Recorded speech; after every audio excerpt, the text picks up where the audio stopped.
Welcome to the Manders Mindset podcast. Here you'll find both monologue and interviews of entrepreneurs, coaches, healers, and a variety of other people, where your host Amanda Russo will discuss her own mindset and perspective and her guest mindset and perspective on the world around us. Manders and her guests will help explain to you how shifting your mindset will shift your life.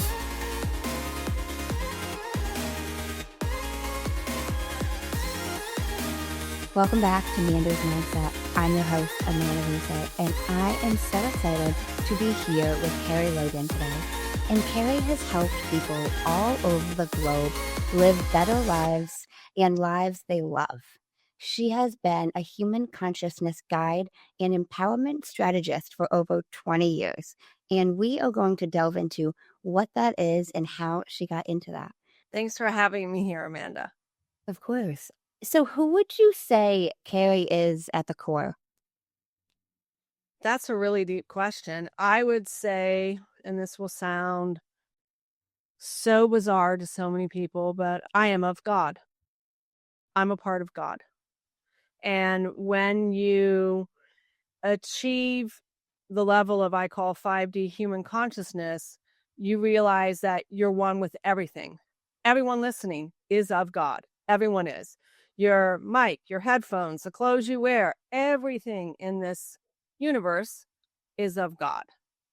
And because I could say, yeah, I'm a mom, I'm an author, I'm this, I'm that, but really, what am I?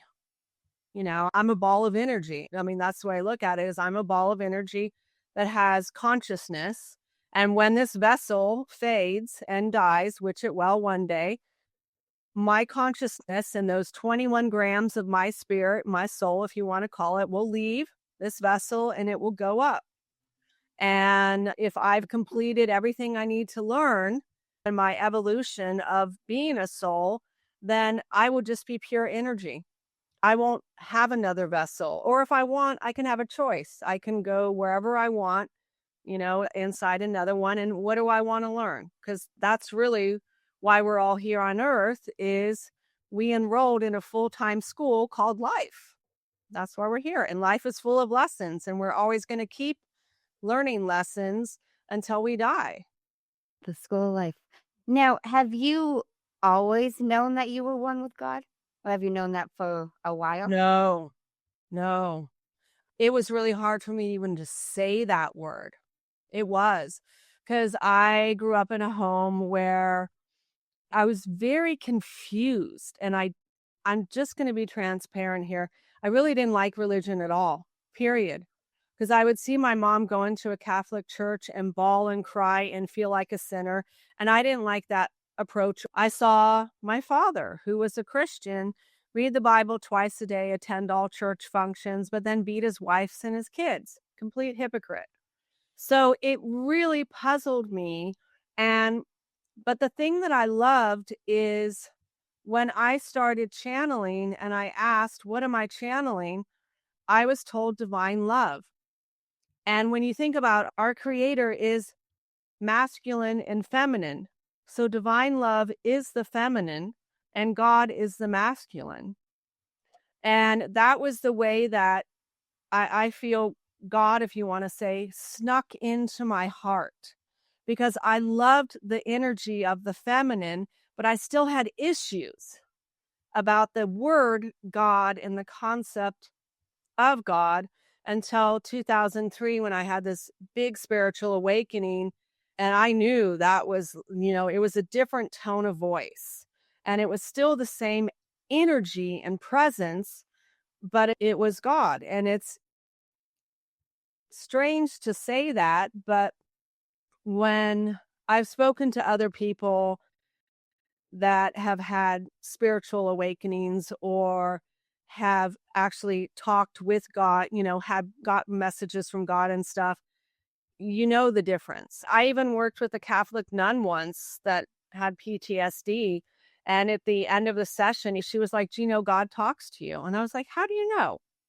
She said, because everything you said and everything you were describing, I was thinking and seeing in my mind before you even said it. How do you do that? She said, it was like you were holding my hand, walking with me through the whole thing. And I said, I was. Because when I sit in front of my mic, I'm praying. I connect to this, I connect to you, and whatever wants to flow through me to help this person, you can speak through me. And she was like, wow, this is amazing. But I really get that to achieve that sense, we have to take out the garbage. And what I mean by garbage is we got to let our baggage go.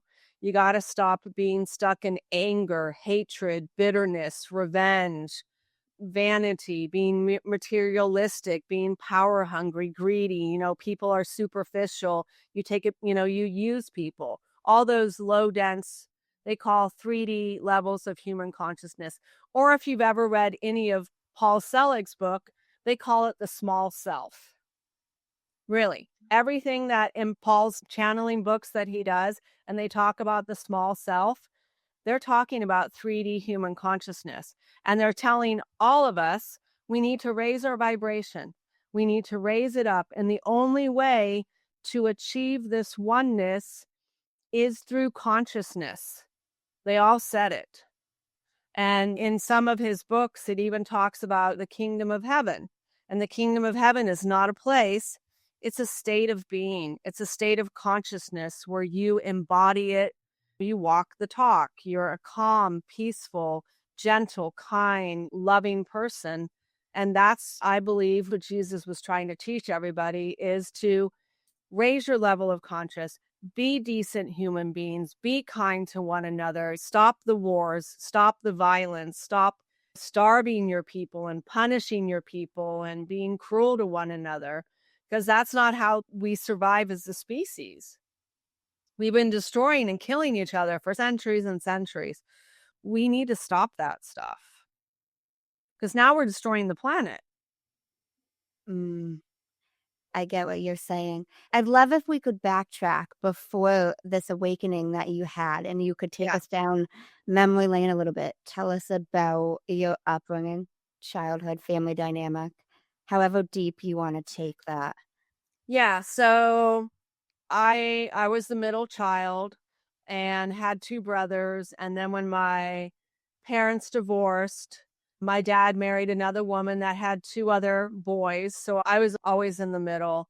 And I did not grow up in what I would call a 4D consciousness home. I grew up in a 3D. There was domestic violence. There was all kinds of abuse. It was a very toxic home environment that I grew up in. But I say they were my greatest teachers because they taught me, when you go through great suffering, sometimes you learn, no, we do need to be kind to one another. We need to show compassion and patience and all of that. So it was a great, life teacher for me to realize that. So when I encounter someone or work with someone, I know what it's like to walk in their shoes. I really do. And I think what the beautiful gift it gave me is being non-judgmental, that I could sit with someone that's even narcissistic and be like, hey, it's okay. I know you're not born this way. You're created this way. We humans create you. And when some people say, well, no, they are created, then I tell them, well, then that's generational trauma. Because one of the ways they're created is out of trauma. And we can store 7 generations of trauma in our DNA. That's a lot. Yeah. So our stubbornness that is passed down from generation to generation was formed out of trauma because they probably got, and I hope I can say this, they probably got the shit beaten out of them, really bad. And that was so traumatizing for them. So it made them to be, in your face, stubborn person to avoid getting beaten up again. Now, you mentioned there was a lot of domestic violence in your home growing up. When did you move out of your family home? Did you go to college? And that's an interesting dynamic there too, because I was in college and I was dating someone and I was in what do you call it? A rock in a hard place is a better way to put it, where I was going to actually move back east and go live with the person that I was dating and stuff. It was very serious. And then ended up finding out, I quit my job. I didn't re-enroll in college. I was going to go back there, had everything packed. My mom rented out my room. And a week before I was supposed to leave, I found out that he actually was living with a woman back east. Yeah, I know. Look at your eyes. Yeah, was living with another woman because she contacted me. She found out about me. Yep. And told me everything.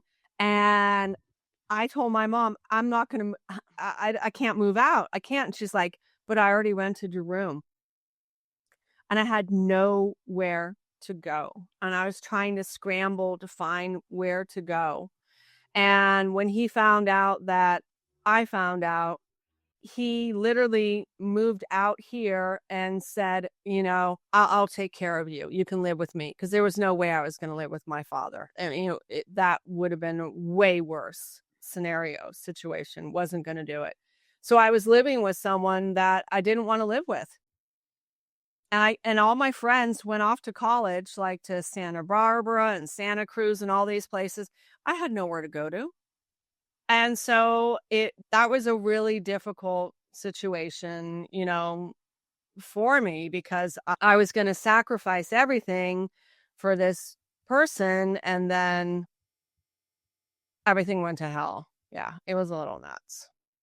Unfortunate. So how did you end up getting out of that situation? How I ended up getting out of that one is, it's going to sound so bizarre. And, it's like I forgave him and everything. It took me a long time to forgive him and everything and rebuild trust.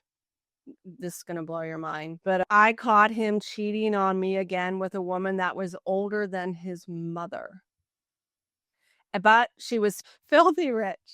And so I kicked him out of our apartment that we had. And I said, go be with her. And I ended up moving down to Los Angeles for a while because I just had to get away it was in the Bay Area. I just had to get away and I wanted a fresh start. I wanted to see what life would be like down there. I was only there for maybe a year and a half. It wasn't my scene or my thing, but I had a friend down there and I just needed to get away. And so that's, it's kind of what I did. Now, I'm curious, how long between this time period and when you had your spiritual awakening in 2003? Well, I actually had a few, which is interesting. In 2012, I think that was my most major one that I had. I think when the spiritual awakening started was when I first saw, you've heard about Esther Hicks' law of attraction. Okay. So it was when I think the biggest one was when I saw her and there was maybe 100 people in the room. And when I saw her, I literally said to myself, I want to do that. I want to channel just like her. I do. And I set that intention. And that was when I was a hypnotherapist, just a few years into doing hypnotherapy. And I wrote myself kind of like a script of what I would say before I would work with any client. And I would connect with them and this and that. So I created my own mantra of the 30 minutes before I would start talking, I would pray. And these are the things I would say, to connect to them and all of that. And it got really fascinating when that started happening because more things happened. And in 2012, one day I woke up and I was told by up above, you're going to write this book and here's the table of contents and go to your computer and start typing. And I did. And the wisdom that was coming down was like amazing. I shouldn't have known the stuff because I have a friend, I'm still friends with her. She lives in the Sacramento area for UC Davis Medical Center. And I had her read the first 5 chapters and she said, how do you know this? You're not supposed to know this. I have a background in a social worker and I'm doing my continued education right now, and everything you're talking about is in my book. How do you know this? You're not a social worker. You're not a psychiatrist or a psychologist or even a counselor. How do you know this? And I said, this is everything I downloaded, everything they told me to type. And she was like, that is wild. And when I got to chapter 2, understanding the power of our emotions, is when I learned about all of our thoughts and emotions do have a vibrational set point, because we are energetic beings having a human experience.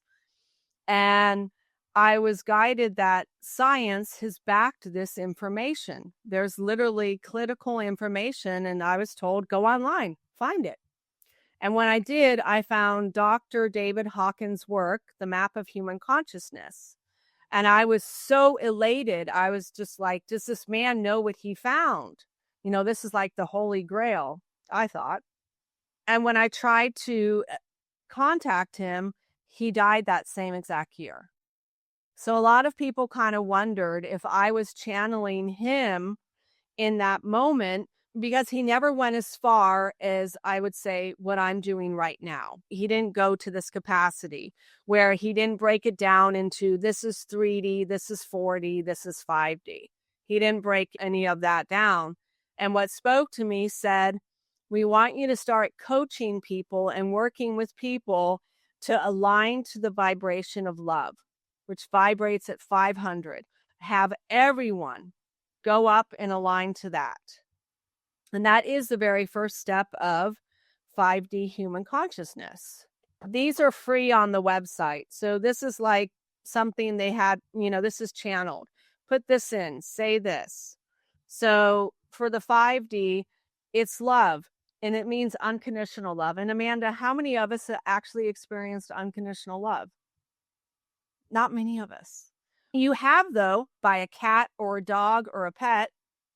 Yes, because that animal is kind and playful and cheering and nurturing and supportive and caring and gentle. It has true happiness. It's cooperative. You have that magnetic relationship with it. It's you, and you accept it. It doesn't matter if you're sick or you've got a pimple on your face or you gain 20 pounds, that animal's still going to love you unconditionally. It's us humans that are judgmental and harsh and cruel, and that animal truly appreciates you because you're taking care of it. That's the very first step of 5D human consciousness.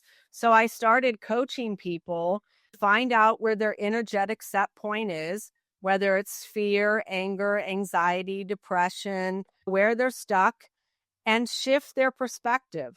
Just walk them up the steps and shift their perspective and get them aligned to love, to where they feel complete. They have like this self-realization, and it's like a transformation that these people are having. And that's why they call it alchemy.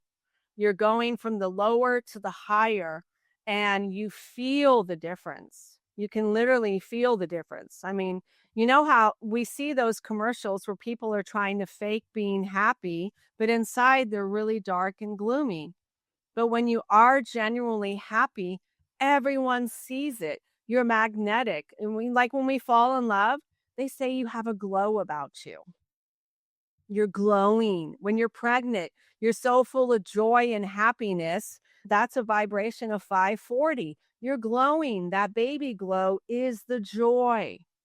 It's the gratitude. You have something beautiful, a deep appreciation for this vessel that's growing inside of you. That's a part of you. Now, can you explain the 3D, the 4D, and the 5D at a really basic level? Yep. So a basic level where a lot of people are stuck at is 100, which is fear. It's where they're restless, they're irritable, they have anxiety, they can be withdrawn, their nervousness, they're guarded, hypervigilant, suspicious, they're a worrywart, they're wishy-washy, fear failure, they second guess themselves often, their mind stews often. Like if you can't sleep at night and your mind's stewing, That's because you're stuck in that vibrational set point. And then there's often this inability to trust anyone. Inability. All right. And so a good way to describe that is, let's say you dated someone when you were really young and you got so heartbroken and that relationship devastated you.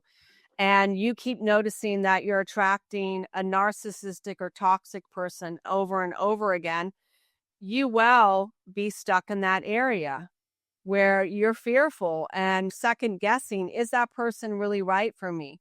But at the same time, you're not realizing that all these people you're dating are your teachers because they're trying to teach you to set healthy boundaries. They're trying to teach you to accept yourself and have confidence. They're wanting to teach you that you deserve a lot more. Honestly, you deserve a lot more. And so the best way to describe this is you're stuck in dense energy where you are feeling shame, remorse, despair, hopelessness, depression. The world is bleak. You could be angry. Where the narcissist lives is at 175, where they are self-righteous. They're cold. They're scorekeepers. They're defensive. They're detached, inflated ego. They And now, the truth. well, That's 3D right there. And they're all about prestige. They're power hungry. They two-faced gossip is there. A bully is there. People that are control freaks, judgmental, black and white thinking. It's all there. And so the first step into 4D human consciousness, and this is what I call adulting, is courage. That's the very first step. The courage to do something differently. And we call those people heroes. We call them warriors. They were afraid of this and that, but no, I need to do the right thing. I need to do the right thing. And so they jump up to courage, and that builds, it's a healthy sense of pride. It's a not destructive sense of pride. It's a healthy sense of pride. And these people are confident. They're supportive. They give you a sense of security. You feel safe around them. They are flexible and feasible. They are goal oriented and they're determined. They're focused. And then 250, and I can give a clear example of this. It's where you have this inner confidence. You're adaptable. You're grounded, centered, balanced. You're non-judgmental. You're a problem solver. So when someone is mad or frustrated, even like in parenting, what do we tell the child to do? Calm down. Take a time out. Calm down. And what you're telling that kid to do is to get grounded, balanced, and centered again. When someone is trying to take a test and they feel extreme anxiety, what do they need to do? Calm down, get grounded, balanced, and centered, because you're going to flunk the test if you're totally second guessing yourself and feeling anxiety. The choices you make are not going to be good choices. They're going to be choices made out of fear and out of anxiety. So anyone that, let's say, plays music or performs on a stage or even does public speaking, they're all told the same thing. You got to get grounded. You got to get balanced. You got to clear your mind so you can speak and perform and do what you need to do without, I don't want to say this in a negative way, without making a fool out of yourself. Yeah. And also when we screw up and we make a mistake, I don't call them a mistake. I call them an error in judgment. But when you make that error in judgment, what does everyone say? Please forgive me. I made a mistake. I messed up. I screwed up. Please forgive me. I'm sorry. We ask for forgiveness, and that is part of 4D human consciousness. We ask for people to show us kindness, to show us patience, to show us, that we matter. And so when you master these things where you're non-judgmental to anyone and everyone, there's more peace on earth. I mean, think about it. If everybody mastered 4D human consciousness, we wouldn't be in the situation we're in right now in the world. There'd be more cooperation instead of separation or, oh, I'm going to get whatever I can. Yeah, I already have billions of dollars, but I still want billions and trillions more. You see the difference? It's like, Yeah. why aren't you using that money for good? Why aren't you feeding, the homeless people or donating your money or contributing to society? I mean, why? Who's getting rich? Whose pockets are you lining? Do you have tips for people to raise their vibration from 3D to the 4D?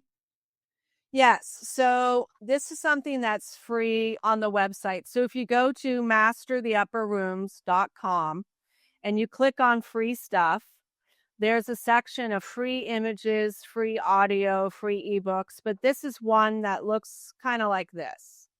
It's about creating balance within your life.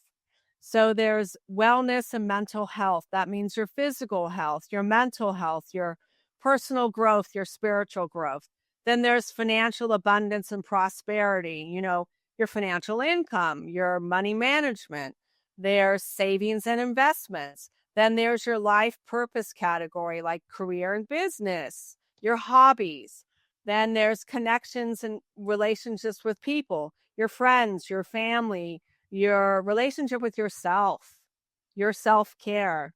And then there's creative flow, which is like fun, play, adventure, travel, weekend getaways. So here's a good example.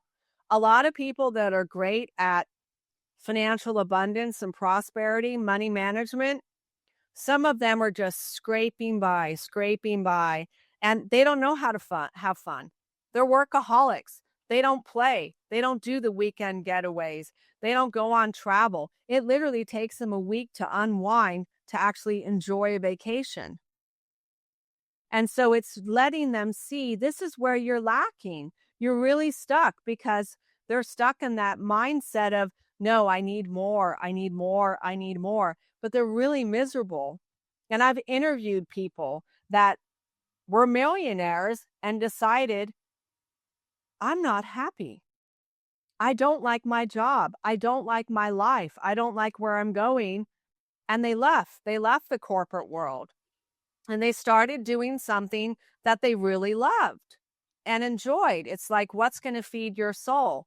I worked with one woman that was extremely codependent, and where she lacked was in relationships with people. She had a successful career. She was an interior designer. So that was like aligned with her hobbies. It was playful. It was fun.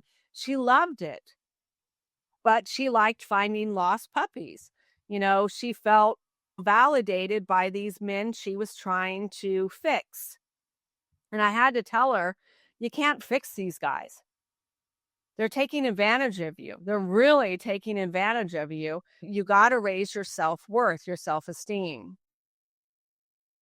That makes a lot of sense. Even like we see famous people all the time that have all these money, even like Robin Williams, I always think of, and he didn't have the happiness. It doesn't necessarily guarantee you will. No, it doesn't guarantee. And that's the real hard part is a lot of us are, I'd say, misled in the beginning. We're told, no, you have to do this to survive. And that's the key thing, survive. You have to do this, you have to do that. And this will bring you happiness. And you believe what they say and you try to go down that path, but then you realize, no, it's not bringing me happiness. It's not fulfilling my life. You could hate your boss. You could hate what you're doing. And then you're miserable and you end up on antidepressants because you're more focused on the paycheck than finding a job that might pay you less, but you'll pay less taxes and you'll be happier. And it's looking at it as, what's a side niche that maybe I could do to bring extra money? It could be podcasting. It could be making lavender soaps, or, I look at the lavender stuff. It could make lavender bath salts. And you could be really good at that. And that can be your extra side job that you get extra money in. Like my son, he had a PSW, personal support worker. He was an Uber driver. And he loved doing it because he got to meet new people all the time. He was very social. And I'm like, hey, that's your thing. I could never do that. I'd be like, get in, shut up. We're going to the next location. You know, because some of the stories he'd tell me, some of the people he'd meet, I was like, oh my gosh, that's just wild. But yeah, I wouldn't feel comfortable having a stranger get in my car and I'm going to drive you somewhere. But him, no problem. Me as a woman, I wouldn't feel safe or comfortable doing that. Now, can you explain at a basic level what you do as a human conscious guide and how you help people with that? So I try to I really listen to what they're saying. That's the most important thing because everybody, when they come to see me, they have a story. All right. And that story is keeping them stuck. Think about it as it's stuck in their energy.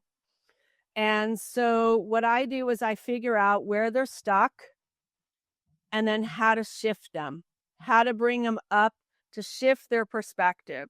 So I'll give you a good example. I did a podcast about this where a friend of mine that I've known for 25 years, and I used to be his boss because I used to be in the wine industry, of all things, ended up being in the wine industry. And he was telling me he was really stuck. And so he took me out to lunch and he was talking about his recent second divorce and all the things that he discovered about his ex-wife. His ex-wife got into drugs and he didn't know. She hid it from years. And actually, she was even selling her body to get drugs, which scared him, which was so shocking. All his family was like, how could you attract someone like that? How could you be with someone like that? And I told him, well, you fell into a trauma bonding relationship. And I said, and you got to look it up because you had the white knight syndrome. And he's like, what do you mean by that? I said, well, you were in the salvation attitude that I'm going to save you. I'm going to help you. And let's be honest, she didn't want your help, did she? He said, no, she didn't. She's still doing drugs, still doing that stuff. And he feels so much guilt, so much remorse. He feels inadequate. He feels like a victim. And that vibrates at 30. And in that section is salvation attitude. But at the same time, when he was talking to me, he told me that, Kerie, I could have went down the path of doing drugs or alcohol or gambling, any of that, even porn addiction, but I didn't. I actually started praying every single day. And now I walk with God every day. That was my saving grace. It saved my sanity.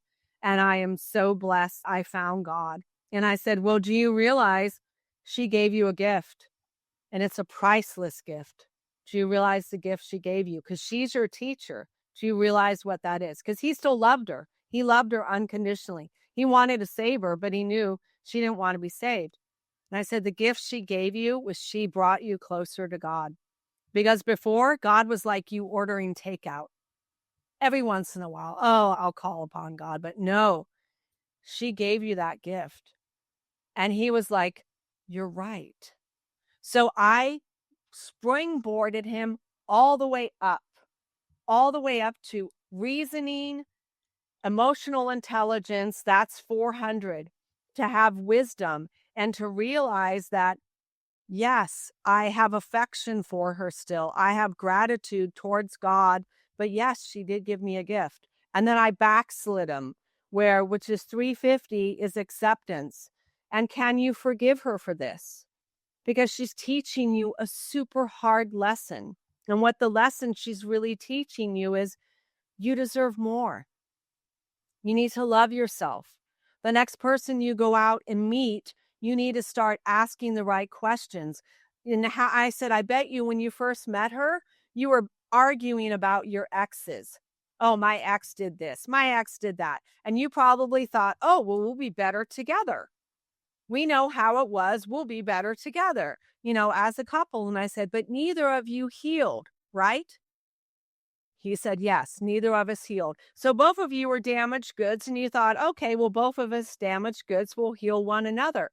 No, You should have healed before you entered any relationship, and you didn't. And she lied to you. She hid this drug addiction from you for years. How could you have been so in the dark? Well, I thought things were funny, but, I kind of let things slide. I said, yeah, the red flags probably were all over the place, but you dismissed it. You dismissed it. Yeah. And so I gave him all this. I really brought him up and I said, instead of praying to God saying, help me with my guilt, help me with my remorse, you should literally be praying and saying, thank you. I realize she is my teacher and she brought me closer to you. And so my prayer is that one day she'll find her way, because I still love her and I want her to have a good life if she allows herself to have that. Really come from that place of pure compassion for this woman, because her life is miserable. And it's like that saying, you can take a horse to water, but you can't make it drink. So if you have anyone in your family, anyone you know that is homeless or struggling with drugs and all of that's their path. And they're your teacher. And you can love them, but not like them. Because what you don't like is their behavior. You don't like how they're self-destructive. They're self-sabotaging. You don't like how they talk to you, but you can still love them. I mean, their parents can say, there's some of their kids are easier to love than others. You still love them. You want the best for them. And that's unconditional love. But the ones that won't, the ones that kick you out of your house, the ones that want you to grovel and beg for forgiveness, that want to have you apologize first, that's someone stuck in 3D human consciousness. That's not love. That's conditional love.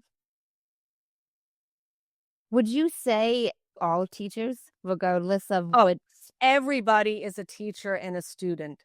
Everybody is. Okay. And all our answers lie within us because it's our memories. So if you and I, Amanda, went on a picnic, my view of a picnic is, oh, it was a beautiful day. It was fantastic. And your view of the picnic was, oh, it sucked. I had ants crawling on me. I didn't like it at all. Two different mindsets, same exact experience. And so all our stories are within us, because when you talk, so have you ever had a situation where you got along great with someone, but as soon as you talked, let's say right now, politics, and that person immediately gets defensive, black and white thinking, really rigid, really arrogant and angry. And you're like, whoa, wait a minute. 5 years ago, I could talk about politics with you and we were still friends. But now, can I even talk politics with you? No, I can't, because you're so angry. You're so rigid in your way of thinking. And even my friend, that friend that I was talking about, when he shared with me, yeah, I voted for our president right now, I looked at him and I said, why did you do that? And he said, well, because he has Christian values. And I started laughing and I said, well, is what he's doing Christian values? I don't think so. And he's like, no, he's not doing what's Christian values. And I said, okay, so you then were blindsided. You were gaslighted. And there was all these, yes, he may follow through on some of these promises, but a lot of the things that are happening, no, I don't think they're Christian values at all. Because where's the cooperation? Where's the let's love one another? Let's support everyone as a whole. Where is that? No, now you're deporting people right and left, just because you have a tattoo that they don't like. Oh, I'm going to put you in a prison. That's insanity. Would you say that even people who don't show up with Christian values are teachers as well? Oh, everybody is. Everyone is, because we always have a moment where we're teaching something. I mean, even our children can teach us patience. And then we can teach our children patience back. It's an exchange. teacher, student. My son has taught me things about my phone that I was like, oh my God, I didn't know it did that. And then there's things we teach our kids, and it goes back and forth, teacher, student. I don't know if you remember like before versus now, so if you don't, it's okay. But do you remember like the difference before your spiritual awakening, like your first one to now? Yes. Yeah. Because I could see where when I was younger, I was stuck in some areas of 3D human consciousness. I could clearly see that. And when I started really mastering, I'd say doing work on myself and getting rid of the trauma and shifting my perspective, because I've always been about the inner beauty is more important to me than the outer beauty. So when I was in high school, I was reading, self-help books. I was reading books about, channeling. I was reading the creative visualization, reading books by Catherine Ponder, the dynamic laws of healing. The first book I remember was Healing the Shame That Binds You. I think it was by Bradshaw was the last name. And Codependency No More. I was really trying. The Dance of Anger is a fantastic book, because I realized the game that my dad would play is it's like a triangle. There's always someone that's the rescuer, the villain, the one that's being abused. And so it kind of has this cycle that plays. And my dad would do that all the time, and it would just drive me nuts. But that book actually taught me a lot about how to set healthy boundaries and to speak my truth with my dad, because it was rather dysfunctional, because he would guilt trip me, so much guilt trip, and then try to manipulate me. And it was all those games I call that are down in 3D human consciousness. He wouldn't accept responsibility for his behaviors. He would always blame shift. Oh, it's that person's fault or that person's fault. And it's like, can't you accept responsibility for your part? Why are you always playing the victim? You're not the victim. And it's that mindset, the whole thing about the mindset there. And so, yes, it took me a lot to get myself up higher, because there was a lot I had to forgive. A lot. And I know people will say, oh, there's just some things I can't forgive. I can't forgive. I won't forgive. But I will tell you this. When you do, your whole life changes. That person is unhooked completely. And I'll give a good example. When my older brother passed away, and I flew to California to help go through his stuff, pack things up, take some to Goodwill, all that, my dad was there. And I hadn't seen the man in probably like 10 years. When he heard that our older brother died, this is going to sound so horrible. He said, I don't care what they do with his body or the ashes. They can throw it in a dumpster with everybody else. His exact words. It was so cold and harsh. My younger brother was like, we're not going to let him do that to him. And so we did. My younger brother was like, no, we're going to cremate him. I will pay to have him cremated.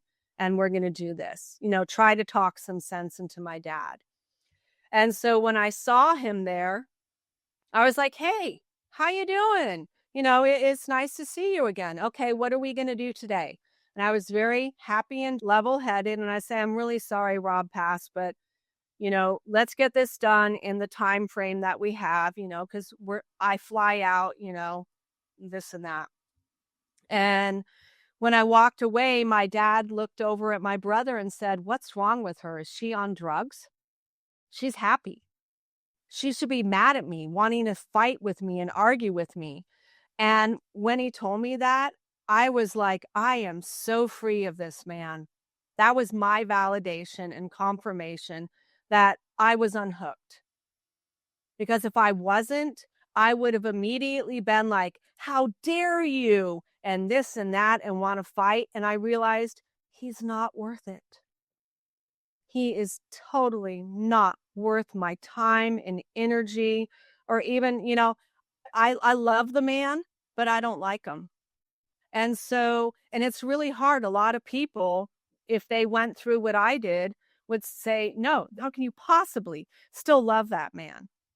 But when you set yourself free, really set yourself free, it's amazing. And how I do it is I use the oponopono technique where I say, I am sorry, please forgive me, I love you and thank you. And so how I did it was I said, I'm sorry, I couldn't be the daughter you wanted me to be or expected me to be.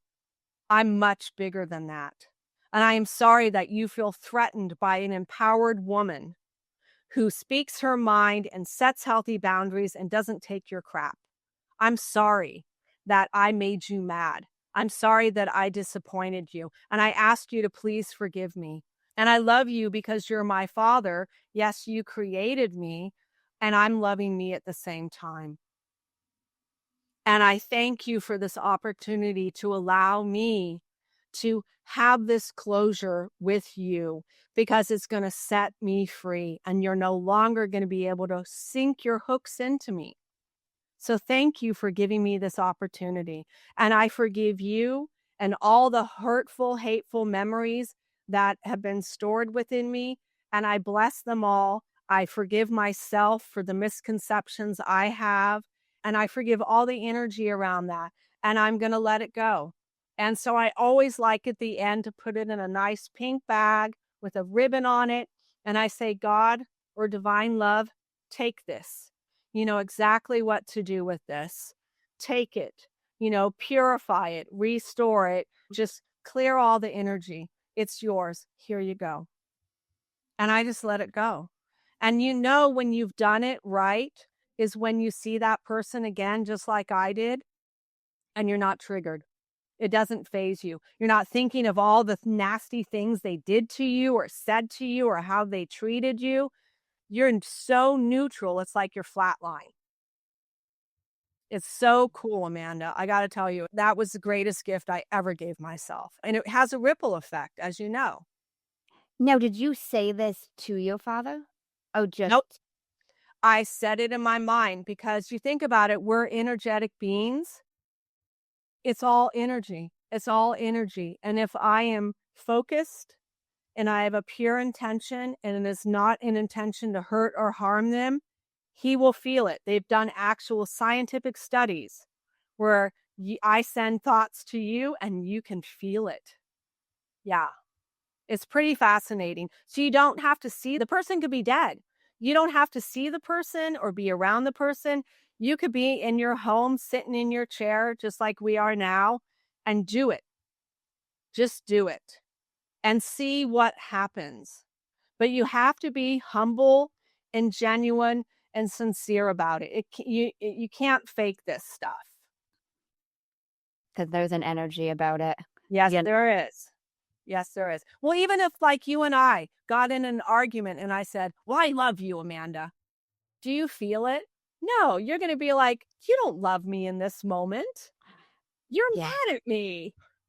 But if I said it in a moment where we're having intimacy, eye contact and all of that, and I said, I love you, Amanda, you'd be like, oh, I feel that. Thank you, Kerie. You know the difference. About how long have you been doing this process for forgiveness? A while?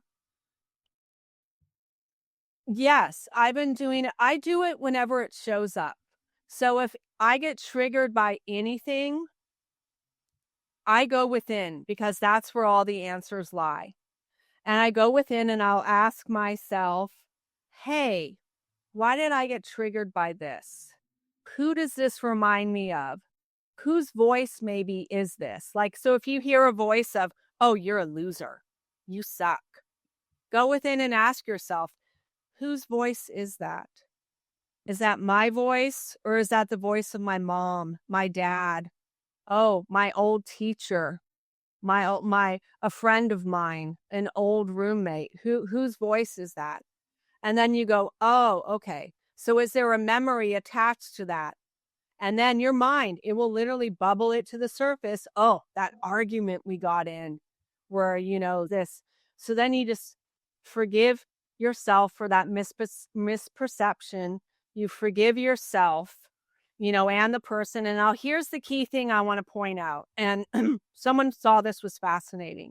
Okay.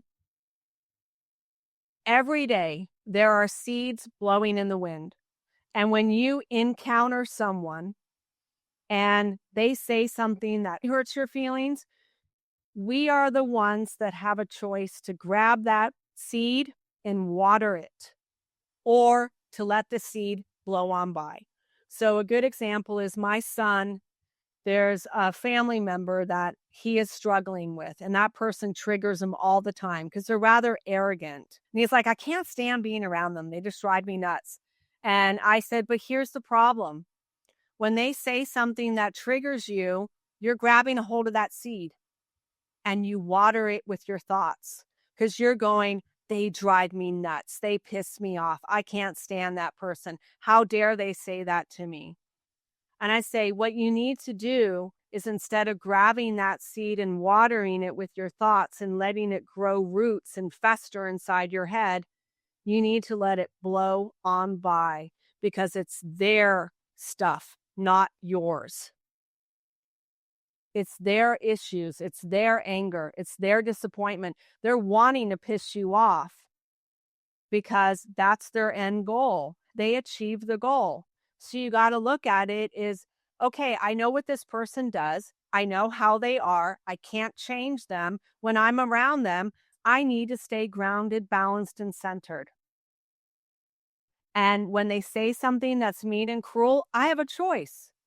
I don't have to react. I can respond. And part of responding is I don't have to say anything. I could walk away. I could redirect myself and say, hey, I forgot about this, and completely leave the room.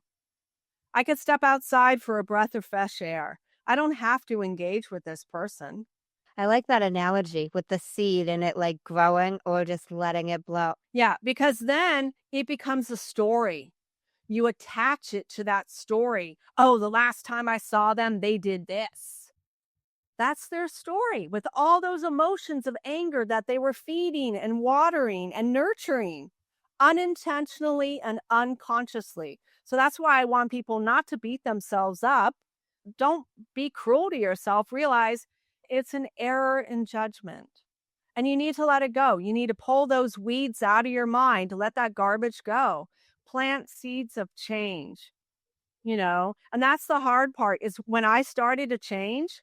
Oh, my family hated it. My dad hated it because now I was setting healthy boundaries. I was speaking my truth and it made him so mad. He even disinherited me. I'm like, fine, I don't want your money.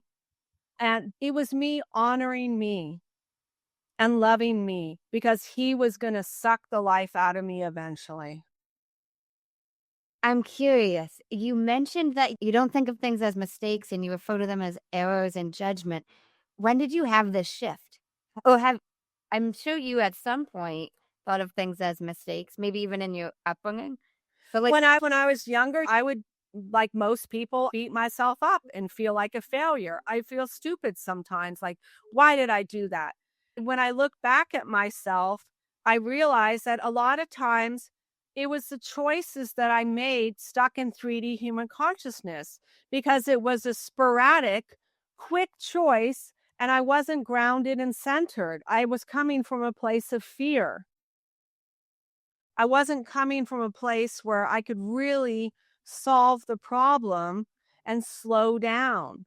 I was quick, it's like I wanted to fix it right away, but then I could cause even more damage.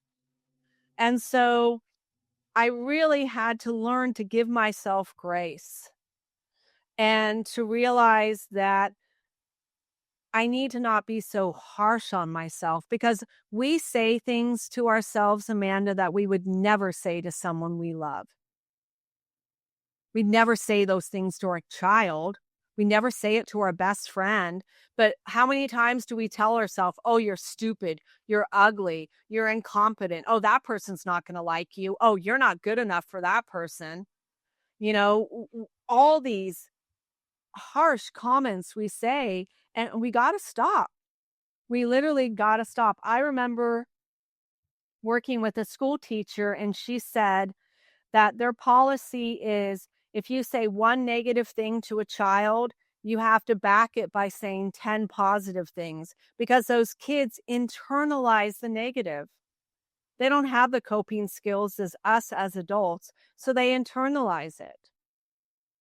Yeah. And then just like that, it's a seed. They take that seed, that negative comment, and they water it and they water it and they water it. And then they wonder, why do I feel like I'm not good enough? Why do I feel like I don't matter? I'm unimportant. I'm insignificant. I love how you mentioned about the child, even if it wasn't our own child. So many things we say to ourselves, we wouldn't say to anybody's kid. No, it wouldn't. And so it took me a lot of going within and showing myself compassion, showing myself patience, showing myself grace, and really being kind to me. Because when all of us, let's say, are going through a dark time or a hard time, we have to show ourselves these things. Because when we don't, what do? We find an outside source of comfort, which is drinking, sex, gambling, porn. It's all a distraction. It's all a distraction. And all of those addictive behaviors, it literally is at 75, vibrates. Addictive behaviors is 75. And it doesn't serve you. It's just hurting you. Because there's nothing wrong with having a few beers. And even with people that come to me for weight loss, I tell them, well, thin people eat cookies too. They eat pizza also. They just don't do it every day. Or if they eat a pizza, they eat a couple of slices. They don't eat the whole pizza. They don't eat the whole bag of cookies or the whole bag of chips. And I tell them, a lot of times people are doing unconscious eating because you can tell yourself, this is the last chip I'm going to eat.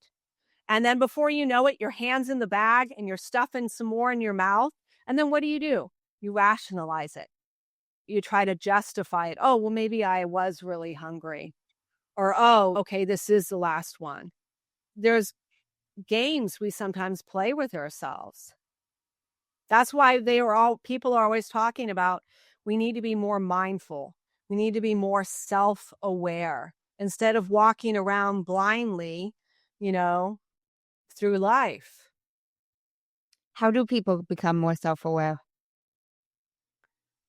When you catch yourself in something that is holding you back, instead of beating yourself up, say thank you, because you're now no longer on automatic pilot. It's brought into your awareness. So when someone gives you, let's say, constructive criticism, you really should be thanking them because they can see things that you can't. And so when you do have those, I call them aha moments, show gratitude. Don't beat yourself and be like, well, that was stupid. You're so stupid for doing that. Be like, no, thank you. I need to be more mindful about this. So when it came to eating, I would tell people, be mindful when you eat. Put your fork down after every single bite. Maybe count your chews. Savor the meal. It's not a race. You don't need to shove it all down in 10 minutes. Take a sip of water. Have a conversation at the table. Enjoy the meal instead of, oh, I'm just going to eat super fast and then you're done in 5 minutes. Because it takes literally 20 minutes for your stomach and your brain to realize that I'm full. And by the time it sinks, you're like, oh, I'm stuffed. I'm just gorged. Because you were eating so fast, you weren't mindful. Like when you go grocery shopping, they always say the worst time to go grocery shopping is when you're hungry. It's true. You end up buying more than you would if you were totally satisfied and not hungry. So be mindful. When like a lot of times when I deal with people that are shopaholics, I tell them, stop and ask yourself, do I really need this? Like especially exercise equipment. Am I going to hang my clothes on this or am I really going to do this? And I tell them, okay, so if you really want to get fit, try walking outside first. Create that habit first of being consistent. Don't go out and buy an expensive exercise equipment that's just going to get dust and hang your clothes on it, because you never were walking on it first. You didn't create that habit, that behavior first before you started doing it. You thought, oh, this is a great idea, but did you go outside for the first 2 weeks or a month exercising? Did you do an exercise video? Were you working out, or was it just a great idea? Because reality is different than the idea. Reality is different than the idea. Like, for example, my son's father, he thought it would be great to have a child together, great to raise a child together. But when the reality came and the kid was here, he sucked at parenting. There was times he didn't even want to be a parent. He was just like, this is way too much. I can't handle this. And I was like, well, the reality is way different than the idea. I like how you mentioned an aha moment and you refer to it as that. I often ask my guests the biggest aha that they've had. So I'm curious what yours is.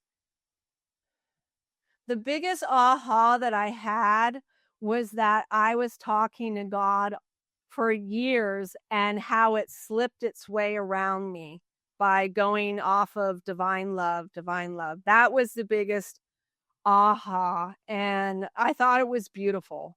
I really thought it was beautiful because I had such a hard time saying God, such a hard time because of what I witnessed and what I experienced growing up, and hearing people say, God is judgmental and God is angry and this and that. And in my mind and in my heart, I was like, no, that's not my God. That's not my God at all. Mine is sweet and kind and compassionate and loving and giving and supportive. It's the most beautiful thing. It's not this. It's not a destructive one, an evil one. I don't believe that at all, period.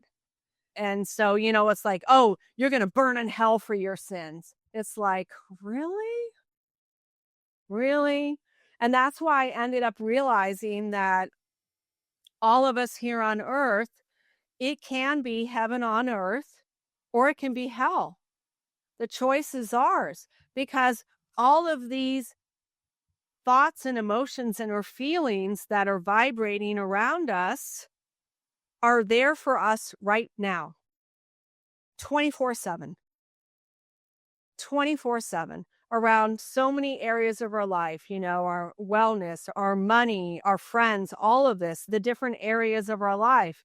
It's always available for us. And we do fluctuate throughout our day. When I get irritated or pissed off, I realize, hey, I don't like feeling like this. I need to feel better. What can I do to get myself back up here? I don't take things personal anymore. I don't attach to outcomes. And when I went through, I call the dark night of the soul, to keep my sanity, I created this mantra. And the mantra was, this is only temporary. This is only temporary. And when I felt that sense of relief that I was going out of the dark place and up to the light and just feeling some relief, then I would say, this is only temporary and only something good will come from this. I don't know what it is, but something good is going to come from this, and I will realize it later on. And it's having that attitude that this too shall pass. It is what it is. I don't know what it is or why this is happening. Stuff like this happens, but I'm not going to attach to it. I'm going to see what's going to unfold. I'm not going to have expectations. I'm not going to set conditions or anything. I'm really going to have a lot of surrender and grace around it, because sometimes stuff does happen and we don't know why. But then later on, we know exactly why that happened, because sometimes great chaos creates great change. Sometimes we have to go through hell to realize that I need to stop doing this. I need to stop thinking this way or acting this way or hanging out with these people or doing this or doing that. I need to set healthy boundaries. I need to speak my truth. I need to stop trying to rescue stray puppies that are binge drinkers and lie to me and cheat on me all the time, like that codependent woman. I need to love me. I need to honor me. I need to believe me and respect me. And I need to become what I want to attract. If I want a kind, gentle, loving, patient, good man, I need to embody that. I need to become that. That's so beautiful, Kerie. I love that. Well, thank you so much. I really appreciate it. You're welcome. I hope all of this makes sense to your listeners. I know it can seem a little deep, and some people have been like, "Oh, is this woo stuff?" And no, it's not. It's not stuff. I mean, we always have a choice in everything that we do, every moment of the day. That is so true. It makes sense. It does. It's deep, but it makes sense. Well, Yeah. thank you. I appreciate You're it. welcome. Have you heard of a man named Jay Shetty? No. So he hosts a podcast. He's an author, motivational speaker. He ends his podcast with 2 segments, and I liked them and I stole them. So I Oh, end mine with the same segments, but I give him credit. First segment is the many sides to us, and there's 5 questions, and they need to be answered in 1 word each. What is 1 word someone who is meeting you for the first time would use to describe you as? someone just said it recently, and it just What is 1 word that someone who knows you extremely well would use to describe you as? fascinating. What is 1 word you'd use to describe yourself? Complex. What is 1 word that if someone didn't like you or agree with your mindset would use to describe you as? Complex. What is 1 word you're trying to embody right now? Well, it's not trying. I already have. It's oneness. Second segment is the final 5, and these can be answered in a sentence. What is the best advice you've heard or received? You can love them. My uncle actually told me this when I was in my 20s, and he was talking about his father. He said, you can love them and not like them. That was the best advice anyone ever said. And I was like, that's true. Because there's all kids want to love their parents, but I could not stand my dad. I didn't like him at all. And I was like, thank you, because there's a part of us where we think, like how it says the 10 commandments, you should honor and, respect your father. But when you have someone that does the things that mine did, it's like, how can I honor you when you don't even honor me? How? Yeah. So I answered that one. Yeah. What is the worst advice you've received? It was probably something in my childhood where I was dared to do something and then I got hurt. Oh, I know what it was. Learning how to ride a bike. My brother said, drive it down the driveway and you'll be able to stop before the garage door. You'll be able to, and you could just coast down the bike. You'll see and feel how it was. Well, I wasn't able to hit the brakes in time, and my little female part hit the end of the bike, and it was so painful. So that was very bad advice. And it didn't teach me how to ride a bike. What is something that you used to value that you no longer value? Growing up, I was really told to respect your elders. And there was some elders that I met that were very mean and very harsh. And it was hard for me to respect those people when they didn't show mutual respect back, when they treated me as less of a person. And so that's why growing up, I don't care if you're the president of the United States or you're a celebrity or a superstar or whatever. At the end of the day, you're just like me. You're a human being. Yeah, you might have achieved more than me or had more great experience or wealth and stuff. That doesn't mean you are better than me or you're above me or below me were equals. And that was the biggest thing I had to realize is everyone is equal and everyone deserves the same. That's equality. Everyone deserves kindness and all of that. It doesn't matter what your status is, how many followers you have or likes or this and that. It doesn't matter. If you could describe what you would want your legacy to be as if someone was reading it, what would you want it to say? That everyone learned how to master their different levels of human consciousness. That would be it, because there would be no war, homelessness, poverty, any of that. The world would be a completely different place. It would be beautiful. If you could create one law in the world that everyone had to follow, what would it be? I want to know why. I would say to follow the 4D human consciousness, your goal in life, because that is adulting. It really is. You can't raise a child properly coming from a 3D mindset. You really have to be kind, compassionate, upbeat, forgiving, accepting. You have to be vulnerable. I think that would be a law I would want, that they teach this in schools, because they're not teaching this in school. And I would love it if kids learned how to be good, decent human beings. And when they're struggling with something, be gentle with them and say, hey, how can we problem solve? I know you're mad at so-and-so. Well, can you forgive them? I know you love that person. They're your best friend.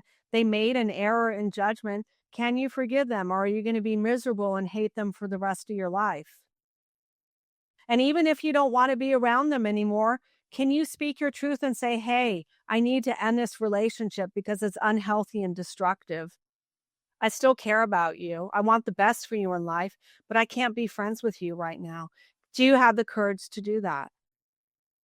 I would love to see this be taught in schools, because if you teach it at such a young age, imagine how they're going to be when they do become adults. That makes sense. Thank you so much, Kerie. I really appreciate you Thank you. speaking with me. And I do just like to give it back to the guest. Any final words of wisdom you want to leave the listeners with? In your journey of discovering your authentic self, show yourself the 4D skills of kindness, patience, cooperation. Don't beat yourself up. Really learn to trust your choices that you're making. And I would say that would be the greatest gift you could give yourself as well as others. And when someone screws up and you're mad at them, remember to not plant that seed and fester over it at night, stewing. Oh, they did this, they did that. No, really, just try to clear it, let it go, and then go back to it the next day. Because then you're not so triggered or activated anymore. You're at baseline, you're calm, you're neutral. That's when you can think about it. I mean, we're literally, when we get in an argument or a fight, a lot of times we realize, I shouldn't have said that. I shouldn't have done that. That's so true. Well, thanks, Kerie. And thank you guys for tuning in to another episode of Manders Mindset. In case no one told you today, I'm proud of you. I'm rooting for you. And you got this. As always, if you enjoyed the show, I would really appreciate it if you would leave me a 5-star rating, leave a review, and share it with anyone you think would benefit from this. And don't forget, you are only one mindset shift away from shifting your life. Thanks, guys. Until next time.